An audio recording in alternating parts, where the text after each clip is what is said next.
आपने मुन्ना भाई फिल्म देखी होगी, मुन्ना भाई एमबीबीएस। ये मुन्ना भाई जो होते हैं ना, बड़ा एक्सपर्टाइज टाइप लोग होते हैं। बिहार में जब मुख्यमंत्री नीतीश कुमार ने सत्ता संभाली थी तो उन्होंने एक जुगाड़ टेक्नोलॉजी कहा था। ये जुगाड़ टेक्नोलॉजी मुन्ना भाइयों ने इस्तेमाल कर लिया।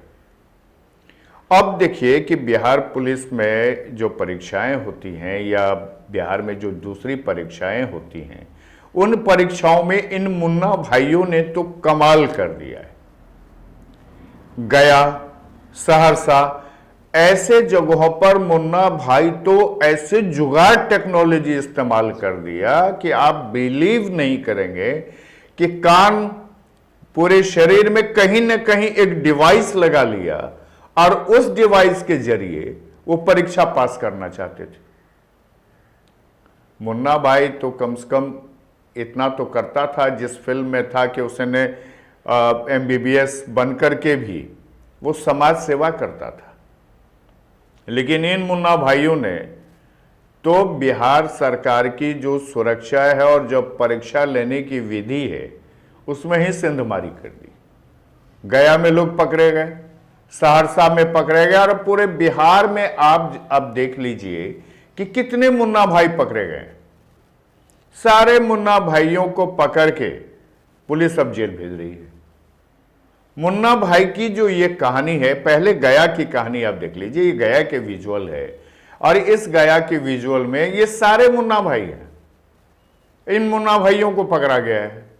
परीक्षा में चोरी करने का एक नया और अजूबा इन्होंने तरीका इस्तेमाल कर लिया था। इलेक्ट्रॉनिक डिवाइस के जरिए ये परीक्षा पास करना चाह रहे थे। अब ये तस्वीर देखिए, ये सहरसा की तस्वीर है। सहरसा में भी मुन्ना भाइयों की कमी नहीं है और ये सारे मुन्ना भाई इस बार चाह रहे थे कि वो एग्जाम क्वालिफाई कर जाएं ताकि आगे नौकरी पा लेंगे। लेकिन मुन्ना भाई बिहार सरकार और बिहार की जो परीक्षा लेने की नीति और तरीके हैं उसको वेध पाना आपके लिए संभव नहीं है। और यह कोशिश की जानी चाहिए कि आप पढ़ के एग्जाम दीजिए ना। मुन्ना भाई बन जाते हैं, पुलिस के हाथों गिरफ्तार हो जाते हैं, जेल चले जाते हैं, अपना कैरियर बर्बाद कर लेते हैं।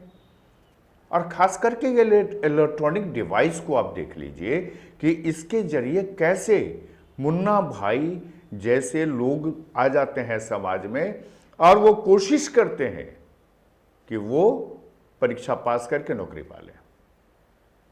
जबकि अगर वो पढ़ाई करके पास करें, उनका बुनियाद मजबूत हो, तो निसंदेह वह जब काम करने जाएंगे तो उनके पास एक्सपीरियंस होगा, उनके पास जानकारी होगी और वो समाज में भला काम कर सकते हैं।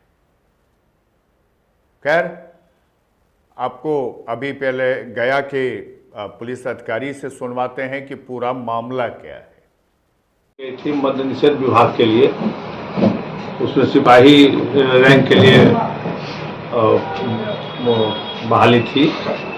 सूचना मिली थी, कल से ही हम लोग प्रयासरत थे कि कुछ रैकेटियर ब्लूटूथ का इस्तेमाल करेंगे, स्कॉलर बैठाएंगे। वो कल से ही काम चल रहा था जिला में और आज उसकी परिणति सामने आई। हमारे क्षेत्र में 5 जगह से कुल 36 आदमी पकड़ा गया है।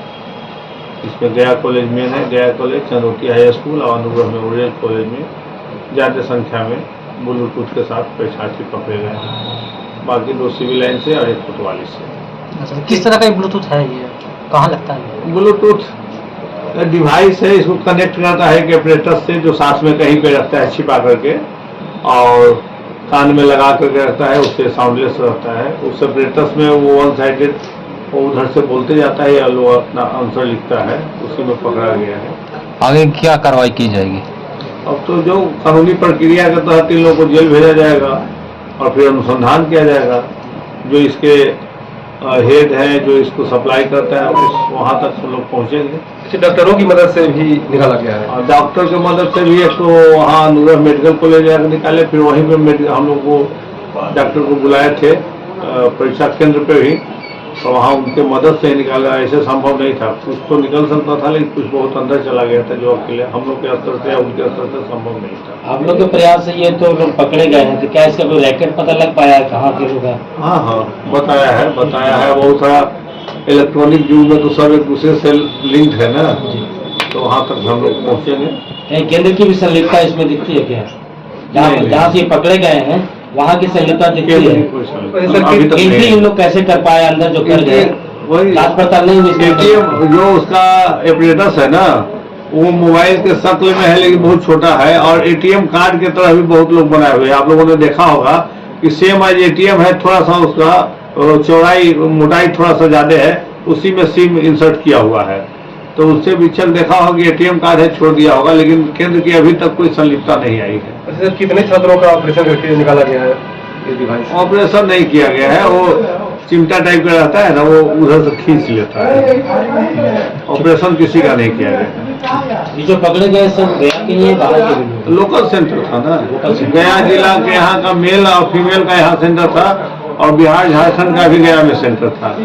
तो जो भी पकड़ाया है तो लोकल ही है, अगर झारखंड का एक आध हो सकता है, लेकिन जनरली अधिकांशतः लोकल ही है। नकलची कहाँ से? इसमें नकलची कोई गुंजाइश नहीं है। किसी न किसी रूप में डिवाइस है, किसी का ब्लूटूथ है, किसी का ब्लूटूथ फेंक दिया है तो मोबाइल पकड़ाया है, इस टाइप से सबके पास कुछ न कुछ है। आपने सुन लिया गया के अधिकारी क्या कह रहे हैं।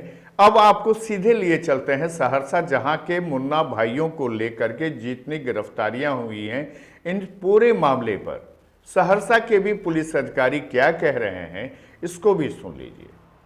बाहर एक बीघे मैंने परीक्षार्थी था जिसके पास उसका पहचान पत्र नहीं। हाँ, तो पहचान पत्र नहीं था तो हम बोल दिए थे कि पहचान पत्र नहीं है, पहचान पत्र लेके आओ तो परीक्षा हम बैठते। लेकिन आप बोले हैं कि बाहर में पकड़ाया है, तो बाहर लेकिन पकड़ाया है मजिस्ट्रेट साहब भी बोल रहे हैं कि कमरा के अंदर पकड़ाया है। और यहाँ जो ऑन ड्यूटी थी थाना वो कमरे में पकड़ाया है। हम लोग के वीक्षक उन लोगों को पकड़े हैं। आपने गया और सहरसा के पुलिस अधिकारियों की बातें सुन ली। अब आपको बताते हैं कि मुन्ना भाई के इस करामात से पूरा बिहार बदनाम हो रहा है। नकल के लिए अकल चाहिए, और ऐसा अकल इन लोगों ने भिड़ा दिया कि पकड़े गए। खैर, आज के लिए इतना ही। अगले एपिसोड में फिर आपके सामने आएंगे, तब तक के लिए दीजिए इजाजत। लेकिन इतना याद रखिएगा कि खुलासा मीडिया को सब्सक्राइब जरूर कीजिएगा। नमस्कार।